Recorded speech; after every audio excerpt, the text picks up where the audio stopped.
हरे कृष्ण भक्तजनों, आज आपके अपने चैनल कथा पुंज की एकादशी व्रत कथा श्रृंखला में फाल्गुन महाशुक्ल पक्ष की भगवान श्री हरि विष्णु जी की प्रिय एकादशी आमल की एकादशी या रंग भरी एकादशी का वर्णन करने का प्रयास करते हैं। आमल की एकादशी में भगवान श्री हरि विष्णु जी के परशुराम अवतार की पूजा भी की जाती है। साथ ही इस दिन काशी विश्वनाथ में भगवान शिव और माता पार्वती जी के लिए विशेष पूजा का आयोजन किया जाता है, क्योंकि कहा जाता है कि इस दिन भगवान शिव माता पार्वती को विवाह पश्चात गौना करा के काशी पहली बार आए थे और उनका स्वागत गुलाल और रंग से किया गया था, इसलिए इसको रंग भरी एकादशी भी कहा जाता है।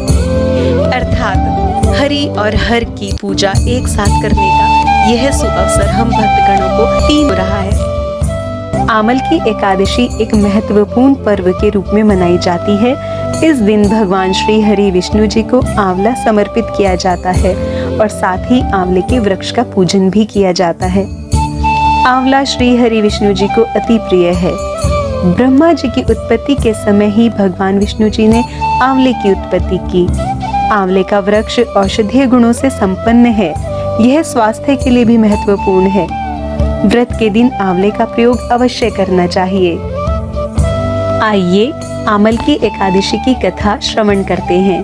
88,000 ऋषियों को संबोधित करते हुए श्री सूत जी ने कहा, हे विप्रो, प्राचीन काल की बात है। महान राजा मान्यधाता जी ने महर्षि वशिष्ठ जी से पूछा, हे वशिष्ठ जी, यदि आप मुझ पर प्रसन्न हैं तो ऐसे व्रत का विधान बताने की कृपा करें जिससे मेरा कल्याण हो।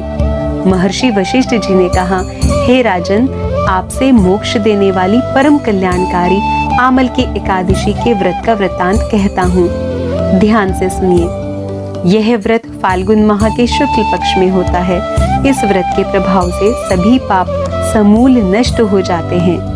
अब मैं एक पौराणिक कथा सुनाता हूँ, ध्यान पूर्वक सुनिए। प्राचीन समय में वैदनिक नामक नगर था। उसमें ब्राह्मण, वैश्य, क्षत्रिय, शूद्र चारों वर्णों के लोग प्रसन्नता पूर्वक रहते थे। नगर में सदैव वेद ध्वनि गूंजा करती थी। उस नगर में चंद्रवंशी राजा चैत्ररथ राज्य किया करते थे। वह उच्च कोटि के विद्वान और धार्मिक प्रवृत्ति के व्यक्ति थे। राजा चैत्ररथ और समस्त प्रजा भगवान विष्णु जी की भक्त थी। वहाँ के सभी निवासी एकादशी व्रत का पालन किया करते थे। एक बार फाल्गुन माह के शुक्ल पक्ष की आमल की एकादशी आई। उस दिन राजा और प्रत्येक प्रजाजन ने आनंद पूर्वक उस एकादशी व्रत का उपवास किया। राजा ने अपनी प्रजा के साथ मंदिर में जाकर कलश स्थापित करके धूप, दीप, नैवेद्य, पंचरत्न, छत्र आदि से भगवान श्री हरि विष्णु जी की और धात्री अर्थात आंवले का पूजन किया। वे सभी धात्री की इस प्रकार स्तुति करने लगे, हे धात्री, आप ब्रह्म स्वरूपा हैं, सभी पाप कर्मों को नष्ट करने वाली हैं। आपको मेरा नमस्कार है। आप श्री रामचंद्र जी द्वारा सम्मानित हैं।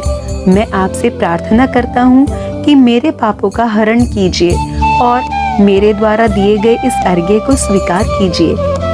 उस देवालय में सभी ने रात्रि में जागरण किया और भगवान श्री हरि जी का नाम स्मरण किया। रात के समय वहाँ एक बहेलिया आया। वह पापी और दुराचारी था। अपने कुटुंब का पालन वह जीव हिंसा करके करता था। वह भूख और प्यास से अत्यंत व्याकुल था। कुछ भोजन पाने की इच्छा से मंदिर के एक कोने में बैठ गया। उस जगह बैठकर वह भगवान श्री हरि विष्णु जी की कथा, एकादशी का महात्म्य और आरती सुनने लगा। इस प्रकार बहेलिये ने सारी रात अन्य भक्तजनों के साथ जागरण करके व्यतीत की। प्रातःकाल सभी लोग अपने अपने निवास पर चले गए। वह बहेलिया भी अपने घर चला गया। कुछ समय के पश्चात उस बहेलिये की मृत्यु हो गई। उसने जीव हिंसा की थी, इसलिए वह नरक का भागी था। परंतु आमल की एकादशी के व्रत तथा भगवान श्री हरि जी के लिए जागरण के प्रभाव से उसने राजा विदुरथ के यहाँ जन्म लिया। इस जन्म में उस बहेलिये का नाम वसुरथ रखा गया। वह तेज में सूर्य के समान, कांति में चंद्रमा के समान, वीरता में भगवान विष्णु जी के समान और क्षमा करने में पृथ्वी के समान थे। वह अत्यंत धार्मिक, सत्यवादी, कर्मवीर और श्री हरि विष्णु जी के परम भक्त थे। बड़ा होने पर वह चतुरंगिणी सेना सहित धन धान्य से युक्त होकर अपने राज्य का संचालन करने लगे। वह प्रजा का समान भाव से पालन करते थे। दान देना उनका नित्य कर्म था। एक बार राजा वसुरथ शिकार खेलने गए। दैव योग से वह वन में रास्ता भटक गए और दिशा का ज्ञान न होने के कारण उसी वन में वृक्ष के नीचे सो गए। कुछ समय पश्चात वहां डाकू आए और राजा को अकेला देखकर अपने सगे संबंधियों और अपना शत्रु मानकर उन्हें मारने लगे। राजा पर प्रयोग किए गए अस्त्र और शस्त्र से राजा का किंचित भी अनिष्ट नहीं हुआ।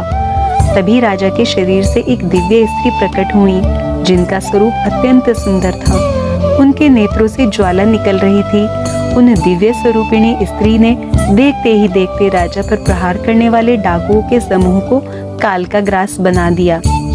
जब राजा निद्रा से जगे तब उन डाकुओं के मृत शरीरों को देखकर सोचने लगे कि इन शत्रुओं को मारकर किसने मेरी रक्षा की है। तभी आकाशवाणी हुई कि हे राजन, इस संसार में तेरी रक्षा कृपालु भगवान श्री हरि विष्णु जी ने की है। आकाशवाणी से ऐसा सुनकर राजा मन ही मन बहुत प्रसन्न हुए और श्री हरि विष्णु जी का स्मरण करते हुए अपने नगर की ओर चले आए।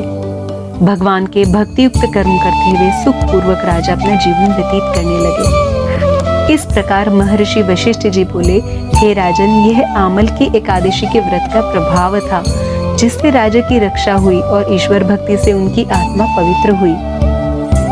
यह बात निश्चित रूप से सत्य है कि सर्वज्ञ सर्वव्यापक भगवान श्री हरि जी सदैव सभी स्वरूपों में अपने भक्तजनों की रक्षा और पालन करते हैं। आइए आमल की एकादशी के व्रत और नियमों को जानते हैं। दशमी तिथि से एकादशी व्रत के नियमों का पालन करें। अपनी शारीरिक सामर्थ्य अनुसार व्रत करें। चावल और अन्न का त्याग अवश्य करें। एकादशी तिथि को प्रातः ब्रह्म मुहूर्त में जागकर नित्य कर्मों से निवृत्त होकर आंवले के जल और उपटन का प्रयोग करके स्नान करें। हाथ में गंगा जल, तिल, पुष्प और मुद्रा लेकर व्रत का संकल्प करें कि मेरा यह व्रत सफल हो। भगवान श्री हरि जी का माता लक्ष्मी जी के साथ ध्यान करें। उसके बाद एक जल से भरा हुआ कलश पंच पल्लवों से सजाकर आंवले के वृक्ष की जड़ में स्थापित करें और कलश में तीर्थों एवं सागर को आमंत्रित करके कलश का पूजन दीप और धूप से करें। कलश के ऊपर श्री हरि विष्णु जी के छठे अवतार श्री परशुराम जी की मूर्ति स्थापित करें और उनकी पूजा करें। यदि यह विधि संभव ना हो तो कोई बात नहीं, श्री हरि जी को आंवला भेंट करें और भक्ति के साथ व्रत रखें। व्रत में अपने शरीर के साथ साथ आत्मा की शुद्धि का भी ध्यान रखें। अप्रिय वचन न बोलें, चित्त को शांत रखें। हरे कृष्ण जी का नाम स्मरण करते रहें। संध्या के समय आरती, दीपदान और जागरण करें। अगले दिन प्रातः समय के अनुसार भगवान श्री हरि जी को तुलसी दल और नैवेद्य समर्पित करते हुए आरती करें और परशुराम जी की मूर्ति सहित कलश को ब्राह्मण को भेंट कर दें। नियत समय पर व्रत का पारण करें। यदि हमारा यह प्रयास आपके हृदय में भक्ति का संदेश देता है तो आप भी कृपया अपने स्नेही भक्तजनों को श्री हरि जी की भक्ति धारा से जोड़ने का प्रयास कीजिए। व्रत कथा के इस वीडियो को लाइक, शेयर और चैनल को सब्सक्राइब अवश्य कीजिए। हरे कृष्ण।